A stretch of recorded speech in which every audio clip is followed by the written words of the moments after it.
মানকাছাৰৰ গজাৰিকান্দিত আছুৰ পদযাত্ৰা কাৰ্যসূচী।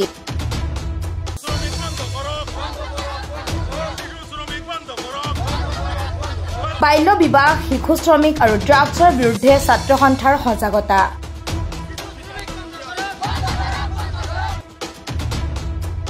ছাত্ৰ-ছাত্ৰী আৰু ৰাইজৰ সহযোগত কিনকিনীয়া বৰষুণৰ মাজতে আছুৰ পদযাত্ৰা।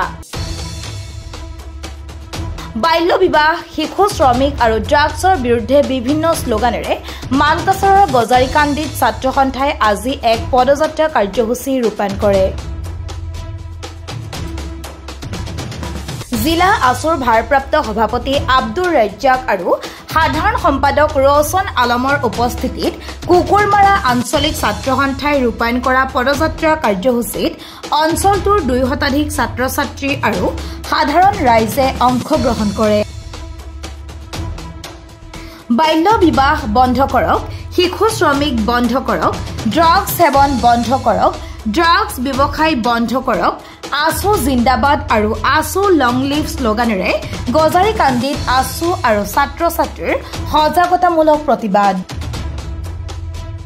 বাংলাদেশ সীমান্তৱৰ্তী গজাৰিকান্দি, দাসপাৰা, উখৰাবাৰী আৰু কুকুৰমাৰা এলেকাত ৰাইজৰ মাজত ড্ৰাগছ, বাল্য বিবাহ আৰু শিশু শ্ৰমিক বিৰোধী সজাগতা বৃদ্ধি কৰিবলৈ এইদৰে ছাত্ৰ সন্থাই পদযাত্ৰা কাৰ্যসূচী ৰূপায়ণ কৰে। আমি দক্ষিণ অসমৰ মানকাছাৰ জিলা ছাত্ৰ সন্থাৰ উদ্যোগত আৰু কুকুৰমাৰা আঞ্চলিক ছাত্ৰ সন্থাৰ সহযোগত আৰু ৰাইজৰ সহযোগত আজি আমি পদযাত্ৰা কাৰ্যসূচী ওলাইছোঁ। বাল্য বিবাহ, শিশু শ্ৰমিক আৰু ড্ৰাগছৰ বিৰুদ্ধে যি পদযাত্ৰা কাৰ্যসূচী, উক্ত কাৰ্যসূচীত ইমান বৰষুণ দিছে আমাৰ ছাত্ৰ ছাত্ৰীসকলে ওলাই আহিছে।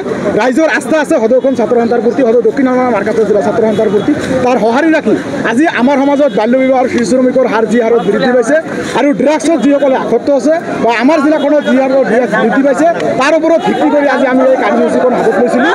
আৰু লগতে উক্ত কাৰ্যসূচীৰ জৰিয়তে অনাগত দিনত দক্ষিণ আলমাৰা মানকাছাৰ জিলাবাসী ৰাইজ তথা স্কুলীয়া ছাত্ৰ ছাত্ৰীসকলক আমি আহ্বান জনাম যে কোনো যাতে ড্ৰাগছৰ লগত জড়িত নহয়, কোনো যাতে ড্ৰাগছ সেৱন নকৰে আৰু বাল্য বিবাহৰ লগত যাতে কোনো জড়িত নহয়।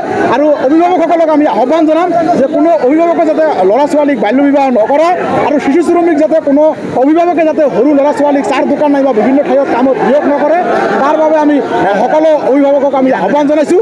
আৰু লগতে আপোনালোকৰ সংবাদ মাধ্যমৰ যোগেদি আমি পুনৰাই আমাৰ জিলা প্ৰশাসন আৰু আমাৰ জিলাৰ সন্মানীয় অতিৰিক্ত আৰক্ষী অধীক্ষক মহোদয়ক আহ্বান জনাম, সন্মানীয় আৰক্ষী অধীক্ষক আহ্বান জনাম যে আমাৰ জিলাখনত ড্ৰাগছৰ যিবোৰ ঘাটি আছে বা যিসকল ড্ৰাগছ মাফিয়া আছে এই ড্ৰাগছ মাফিয়াসকলক কৰায়ত্ব কৰিব লাগে আৰু জেল হাজতলৈ প্ৰেৰণ কৰিব লাগে। কিয়নো তেখেতৰ কাৰণে আজি আমাৰ এনেকুৱা অসুবিধা হৈ আছে। ল'ৰা ছোৱালী ছাত্ৰ ছাত্ৰী আজি ভৱিষ্যত প্ৰজন্ম ধ্বংসৰ দিশত শেষ হৈ আছে এই ড্ৰাগছৰ জৰিয়তে।